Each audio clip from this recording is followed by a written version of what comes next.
pe đái bông ôn dương thua bát cắm chả khang một trai tốt cứ vậy tha vô cho tục đại cho một bông ôn dương khang mền tên chả cho từ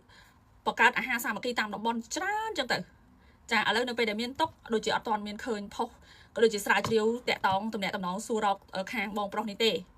cha có đôi chị xua bọc mai bông ôn từng óc nè cha thay nít nè khi miênไปเทียนบอดมุ้ยได้แปะป้อนจมูกน้องบองปนปลกอdương chaก่อนเจอมาทัวร์การในขนมประเทศก็ได้ข้างตะบงกอดบ้านởแตะตองหมอกบองโปรวิสาได้กอดแต่งแต่ช่วยบอกปลายสำรวจจูนบองปนdươngได้กอดทัวร์การในประเทศก็ได้ข้างตะบงกอดมันเซอร์จีเจปลาพิซาก็ได้บ้านหรอchaบองพิซาแต่งแต่ช่วยบอกปลายได้อัดกัดไทยเดchaในขนมนี้คือบองพิซากอดบ้านพอทาเมียนดำนังบองปนปลกอขมายdươngในดำบอลผู้ช้อนchaใครคยองกิโดตระบานทกายวิใบกบ้าเดออจิจานทะเนทกายจนจิตกระเรนะมองปนจ้ะตามระยะปลกปรับทากอดกำปงแต่เฟิร์มโฮบทกายบานโจลหมอกวีกอดแต่มาดองเป็นนี้กอดบานตัวกาบสิบ้านในเหมือนตีแปดนึงตลบหมอกเหมือนเตี้ยเว้นดอยซาในช่างบงพิซากอดบานจะช่วยบอกดอยตัวเล่นนะกอดบานตะตรมรีกาออยปลีจ้ะให้สมัยจนถึงมื้อนี้จ่าเนี่ยខ្ញុំសូមសំណូមពរទៅចាខាងស្ថានទូតខ្មែរប្រចាំប្រទេសកូរ៉េខាងត្បូងចាសូមជួយអន្តរាគមន៍ចុះទៅសួរសុខទុក្ខហើយក៏ដូចជាជួយស្រាវជ្រាវរកហេតុផលដោះស្រាយជូនបងប្អូនពលករយើងផងចាជាក់ស្ដែងសម្រាប់ចំណុចមួយនេះតែងតែមានជារឿយច្រើនខ្លាំងមែនតើតែខ្ញុំអត់ដឹងថាខាងស្ថានទូតគាត់បានយកចិត្តទុកដាក់ហើយនឹងជួយបងប្អូនពលករយើងបានកម្រិតណាព្រោះហេតុអីតាមដែលនាងខ្ញុំកលេចមើលទៅចាគឺភាគច្រើនបងប្អូនយើងរត់ទៅរកក្រសួងជួយក៏មិនសូវជាជួយបានជោគជ័យទេតតែរកមេធាវីឯកជនជួលទឹកប្រាក់ចាអានឹងបានគាត់ទទួលបានជោគជ័យណាហើយចំណុចមួយនេះនាងខ្ញុំសូមជម្រាបជូនចាដូចជាខាងមុនពេលដែរបងប្អូនយើងធ្វើបាតកម្មចាខាងមន្ត្រីទូតគឺនិយាយថាយកចិត្តទុកដាក់ជាមួយនឹងបងប្អូនយើងខ្លាំងមែនតើចាចុះទៅបង្កើតអាហារសាមគ្គីតាមតំបន់ច្រើនចឹងទៅចាឥឡូវនៅពេលដែលមានតុកដូចជាអត់ទាន់មានឃើញផុសក៏ដូចជាស្រាវជ្រាវតាក់តងតំណែងតំណងសួររកខាងបងប្រុសនេះទេអញ្ចឹងនាងខ្ញុំសូមសំណូមពរណាជួយយកចិត្តទុកដាក់ជាមួយនឹងបងប្អូនយើងឲ្យបានខ្លាំងមែនតើផងព្រោះហេតុអីសូមគុំតែលក្ខណៈចាំតែពេលដែលពួកខ្ញុំពួកបងដែលធ្វើបាតកម្មស្រាប់តែពេលហ្នឹងបានចាប់ដើមចុះទៅធ្វើអីណាណីទៀតចាសូមគុំអញ្ចឹងអីណាហើយចំណុចមួយនេះចានាងខ្ញុំសូមជូនពរឲ្យបងប្រុសឆាប់ជាហើយបន្ថែមមកទៀតណាសូមសំណូមពរទៅបងប្អូនពលករពលករនីយើងមានការប្រុងប្រយ័ត្នបានខ្ពស់ហើយខិតខំប្រឹងរៀនភាសាកូរ៉េណាបងប្អូន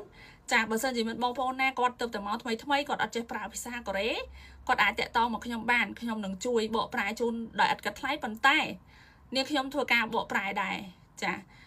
លុះត្រាតែនាងខ្ញុំទំនេរអាហ្នឹងបាននាងខ្ញុំអាចជួយបកប្រែបានណាជួយទៅតាមលទ្ធភាពសមត្ថភាពដែលនៅពេលដែលនាងខ្ញុំអាចជួយបានហើយនៅក្នុងនេះនាងខ្ញុំចង់ភ្ជាប់រឿងមួយដែរសម្រាប់បងប្អូនតែងតែនិយាយថារមើលគុណហេតុអីបានមិនដឹងគុណមិនអរគុណចានាយករដ្ឋមន្ត្រីក៏ដូចជាមន្ត្រីក្រសួងគាំពារពលករចាមិនអរគុណចាជាក់ស្ដែងឲ្យនាងខ្ញុំសូមអធិស្ឋានផងពួកខ្ញុំអត់ចង់មកចំណាក់ស្រុកទេអត់ចង់ចេញពីស្រុកកំណើតរបស់ខ្លួនឯងទេចាហើយដូច្នេះហើយពួកខ្ញុំចង់រស់នៅប្រទេសខ្លួនឯងចង់ទទួលបានភាពថ្លៃថ្នូរការងារប្រាក់ខែសមរម្យចានៅពេលដែលអ្នកឲ្យខ្ញុំទៅអរគុណចានាយករដ្ឋមន្ត្រីក៏ដូចជាអរគុណខាងក្រសួងការងារណាចាខាងក្រសួងដែលបញ្ជូនពលករមកកូរ៉េពួកខ្ញុំពេលខ្លះពិបាកក្នុងការអរគុណព្រោះហេតុអីចំណាយទាំងប្រមាណគឺពួកខ្ញុំអ្នកចេញទាំងអស់ហើយមកដល់នេះខាងស្ថានទូតមិនសូវជាយកចិត្តទុកដាក់ទៀតអញ្ចឹងមានការងារអីការលំបាកអីគឺត្រូវយកលុយជួលខាងមេធាវីឯកជននិយាយទៅនាងខ្ញុំមានអារម្មណ៍ថាខ្លោចអាណិតខ្លោចចិត្តណាបងប្អូនពលករយើងចាញ់បោកគ្រូជោគជ័យផងអីផងចាអធិស្ឋានកន្លែងនេះយើងមានអារម្មណ៍ថាអស់សំណោចថងអី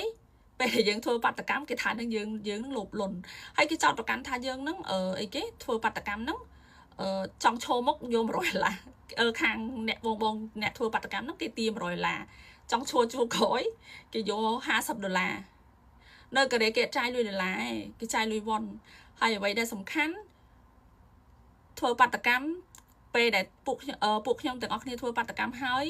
មានបងប្អូនមកចំនួនធំដែលទៅនិយាយថាមានអ្នកទៅគម្រាមដល់អ្នកផ្ទះចាអញ្ចឹងហេតុអីពួកខ្ញុំល្ងងមែនយកលុយទៅស្អីគេ$50 $100 យកទៅដើម្បីចង់បានកន្លែងឈរធ្វើបាតកម្មហើយចោះហើយឃើញស្អីគេបងស្រីម្នាក់ណាចេញមកថាអីដោយសារតែល្ងងដោយសារលោកលុនពេករៀនបានជ្រៅជ្រះទទួលស្គាល់ពួកខ្ញុំមិនបានរៀនបានច្រើនជ្រៅជ្រះទេប៉ុន្តែពួកខ្ញុំដឹងខុសដឹងត្រូវកុំកែបបានចេញពីក្នុងអណ្ដូងហើយបានឃើញពលឺចាព្រះអាទិត្យបានឃើញសពនភាពនៅខាងក្រៅអស់ហើយអញ្ចឹងពួកខ្ញុំដឹងពួកខ្ញុំមានការយល់ដឹងពួកខ្ញុំមានការគិតដឹងថាចំណុចណាខុសចំណុចណាត្រូវចឹងដូច្នេះហើយសូមកុំប្រើតែពាក្យសម្ដីណាដែរមូលបង្កាត់ខ្មែរគ្នាឯងចង់ធ្វើបាបខ្មែរគ្នាឯងកុំអីហើយដូចនាងខ្ញុំអីនាងខ្ញុំអត់មានទៅចង់បានអីលោកលុនអីលោកអើយសុំត្រឹមតែមករស់ចង់ទៅនៅប្រទេសខ្លួនឯងវិញហើយបងប្អូនទាំងអស់គ្នាដូចខ្ញុំជំរាបជូនអាវីដេអូខាងមុនអញ្ចឹងប្រយ័ត្នចាញ់បោកពលកររដូវកាលច្រើនណាស់ឥឡូវឮល្បីថានៅកូរ៉េនេះមានអ្នកចាញ់បោកផ្លាស់ប្ដូរវីសាជីវ័នជាច្រើនអ្នកទៀតនេះចាប់ដើមណាកុំអីខុសច្បាប់នៅតាមសមាជិកគេចាប់បានពេលណាទៅវិញពេលហ្នឹងបើស្គាល់នារីខ្មែរដែលមានសញ្ជាតិកូរ៉េរៀបការឬក៏ជនជាតិកូរ៉េរៀបការទៅផ្លាស់ប្ដូរទៅកុំចង់បានជីវ័នកាន់មិនបាច់ទេចាញ់បោកទៀតហើយម្សិលមិញខ្ញុំបានដំណឹងមកទៀតហើយថាចាញ់បោកផែល្បាក់ជាង10នាក់ខ្ញុំនិយាយត្រង់ណាពួកអរគុណសន្តិភាពមកនេះធ្វើការរស់ស៊ីបោកគេច្រើនណាស់បោកតាមផ្នែកច្បាប់ចាដូរវីសាពីអ្នកខុសច្បាប់ទៅជីវ័នឬក៏បោកខាងតុងទីនចាលុយតុងទីនសូម្បីតែគ្នាវាក៏វាបោកគ្នាវាវិលដែរកុំថាឡើយតែបោកតាពួកយើងអ្នកធម្មតាមិនខាងអរគុណខាងសន្តិភាពក៏ដោយពលកររដូវកាលមួយទៀតចាច្រើនណាស់បងប្អូនធ្វើអីពួកវាអត់ចាញ់ទេច្រើនណាស់